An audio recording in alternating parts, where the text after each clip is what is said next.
Si t'avais pas les mots, du coup, tu peux pas savoir si c'était une dispute ou pas. Enfin, je sais ce que j'ai entendu.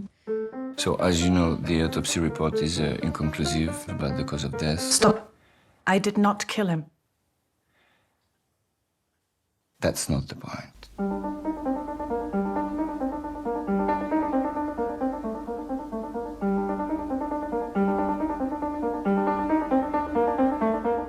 J'ai un regard super tendre, surtout que moi j'ai pas fait du tout d'école de cinéma. Je sortais d'une école des beaux-arts, puis ce film il était tellement fait avec des amis, de briquet de broc, enfin il n'y avait pas du tout d'argent. Un film en plus qui résonne pas mal avec aujourd'hui, puisque c'est un film qui a été fait à la fin d'une manifestation. Et je me souviens que ouais, c'est le premier film que j'ai fait qui en fait a été après à Beaubourg et puis surtout après au Festival de Brive. Et puis le film a fait une super année en fait de festival. J'aimerais ne pas complètement lâcher aussi cette façon de faire des films en fait aussi, d'y aller en fait sans forcément avoir toujours l'argent pour le faire, donc en autodidacte. Et chacun a son parcours. Moi le mien ça a été de démarrer de manière très spontanée. J'ai commencé comme ça, voilà, en filmant ma ville. Je sortais de l'école, je me souviens très bien de me dire qu'est-ce que je vais faire. Et il y avait ces événements et j'ai chopé ce moment-là, qui était une fin de manif très violente entre des journalistes et des manifestants. Et je me souviens très bien me dire, j'ai envie de filmer en fait ce qui se passe dans ma ville cette année-là, donc de prendre aussi mon époque, mon moment, une chose assez simple finalement, et de le regarder avec un point de vue finalement qui ne soit pas, comment dire, avec un discours prédéfini dessus. Et mes premiers films sont vraiment, je suis très très proche des journalistes. D'ailleurs, je me fais souvent passer pour une journaliste pour faire des films qui sont plutôt diffusés dans le monde du cinéma. Solferino, je l'ai vraiment abordé de façon un peu plus préparée. Ça a été vraiment un film qui m'a aidé, encore une fois, à comprendre aussi l'événement médiatique. Qu'est-ce que c'est que des élections, comment on filme ça. Et puis aussi, qu'est-ce que c'est que l'engagement à ce moment-là. C'était un truc qui m'intéressait beaucoup, parce que c'est quand même, les jeunes étaient très dépolitisés. Et c'est un film qui m'a beaucoup aidé à préparer mon long métrage, La bataille Solferino, qui sera fait donc 5-7 ans plus tard. Des ombres dans la maison, mon film juste d'avant, je le fais au Brésil et en fait je commence déjà à diriger des gens qui sont pas acteurs. C'est-à-dire que je suis devant des situations avec une pasteur évangéliste, donc je lui demande de repleurer, donc je me dis bon ça y est, je commence à avoir envie quand même de fiction. Puis finalement mon producteur de l'époque me vire à moitié. Je sonne à la porte de Manuel Chaumet qui me dit mais je vais le reprendre ton film. À ce moment-là, le film n'a pas vraiment de succès, mais par contre il me dit tu sais tu fais quasiment de la fiction. Je commençais à être amie avec Laetitia Doche qui n'était pas encore connue du grand public et je l'ai fait jouer avec mon meilleur ami de l'époque qui est toujours mon super ami qui s'appelle Thomas Lévillade. La chose s'est écrite un peu aussi avec eux et le film a eu une super réception en fait. J'ai eu un prix à la Berlinale. Bah peut-être tu m'invites ou quoi, non? Ouais, si tu Moi, veux, je mais... peux rentrer en Vélib. Non, mais c'est parce qu'en fait, j'habite avec mon grand-père et puis il y a mon père qui squatte aussi, donc c'est un peu compliqué, quoi. Mais il n'y a pas de problème, hein, je peux monter.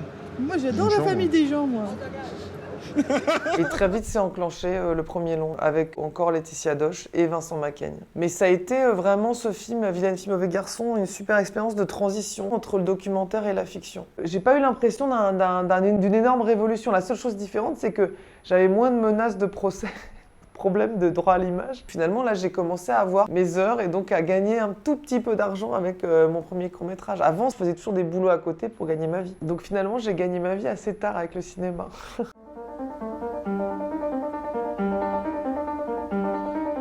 Alors, il y a eu Hors-Piste avant, quand même, je dois le dire, à Beaubourg, parce que c'est les tout premiers pour Sur Place, et après Brive pour le même film. Et c'est un endroit très joyeux, parce que c'est un endroit qui valorise vraiment le moyen-métrage, donc des formes qui sont hybrides, voilà, avec des durées très différentes, et qui est un endroit où on pouvait côtoyer beaucoup de cinéphiles. Je me souviens que j'avais rencontré Willy Current, un chef opérateur qui m'avait donné le prix, donc j'avais été super touchée de le rencontrer, qui est un espèce de mythe.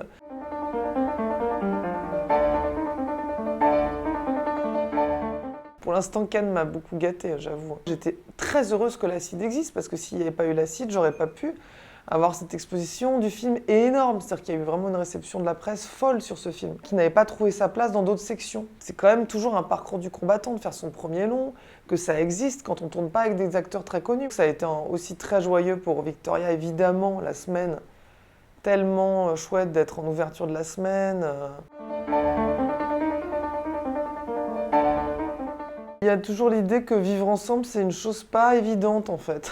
J'ai moins parlé de l'amitié finalement, mais c'est une chose qui m'intéresserait. C'est vrai que oui, en tout cas dans le couple, l'idée de gagner en fait une place, en tout cas de l'imposer, c'est une chose qui a été sûrement sous-jacente dans mon film. Je l'ai pas théorisé quand je l'ai écrit, mais c'est sûr que c'est là, ouais, c'est présent tout le temps. Ça a l'air banal en fait dit comme ça, mais c'est une chose qui évidemment génère des récits et ouais, des luttes des fois quand ça se passe pas bien quoi.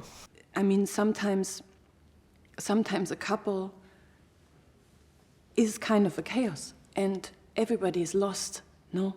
And sometimes we fight together and sometimes we fight alone and sometimes we fight against each other. That happens.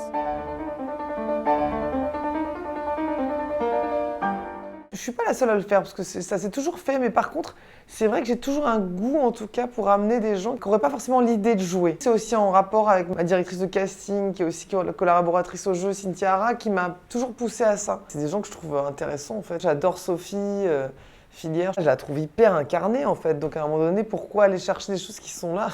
Et c'est aussi un truc très amusant, je trouve, à faire et toujours déstabilisant pour les acteurs, pour moi. Et là, ça crée toujours quelque chose d'intéressant, la timidité, le fait de se dépasser. Je dis ça, moi, j'ai jamais réussi à le faire pour moi, donc...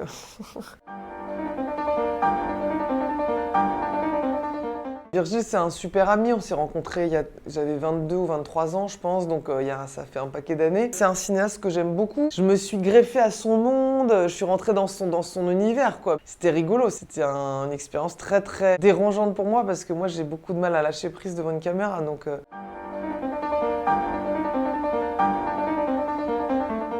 J'ai tourné 2 fois avec Laetitia, 2 fois avec Virginie, et pour l'instant 2 fois aussi avec... Sandra, c'est vrai qu'en fait, c'est des femmes aussi avec lesquelles j'ai toujours eu un rapport très fort. C'est-à-dire que c'est toujours un lien qui dépasse le cinéma. Enfin, il y a quelque chose de très sororal, en tout cas, que je ressens avec les 3. Je sais plus qu'est-ce que j'ai entendu dire, qu'on a l'impression d'habiter un peu le corps des actrices quand on travaille avec elles. Et moi, j'ai un peu ce sentiment-là qu'à la fois, c'est un partage, connivence, mais c'est aussi des fois une espèce de... On rentre un peu dans la peau de ces acteurs pour les habiter un temps, quoi. C'est vrai que je me sens très proche de gens comme Claire Burger, Rebecca Zlotowski, mais aussi Marraine à deux, que j'adore. C'est les gens, en tout cas les femmes qui m'entourent et qui font des films, c'est des gens aussi qui communiquent, leurs films communiquent avec moi, je les regarde avec attention. Audrey Diwan aussi, évidemment, Julia Ducournau. Il y a quelque chose, il y a un regard qui n'existait pas avant, parce que je pense qu'il n'y avait pas assez de femmes qui faisaient réaliser, sûrement, je sais pas. Mais il y a une attention, quelque chose de moins solitaire, qui est vraiment dû à la période qu'on vit en ce moment, ouais, je pense. Sophie Le Tourneur, c'est vraiment une artiste que j'adore aussi. Alice Diop aussi. Mati Diop aussi que j'oublie. Céline Sciamma, évidemment. Émilie Brisavoine que j'oublie aussi. Ça dialogue, en fait. On parle pas évidemment toutes des mêmes choses, mais je veux dire, j'ai toujours une attention particulière. Je pense que c'est vraiment dû au fait que j'ai eu des enfants. J'ai un enfant qui, quand j'écrivais, avait 9-10 ans et qui commençait à vraiment me parler de son rapport au monde, de sa vision. Et forcément que ça m'a influencée, évidemment. Et je me suis dit, tiens, qu'est-ce que finalement ma fille connaît vraiment de moi? J'ai une histoire de famille assez complexe, etc. Et je me suis dit, tiens, c'est intéressant ce moment où l'enfant va se forger une opinion. Évidemment, comme c'est une fiction, j'ai imaginé le pire.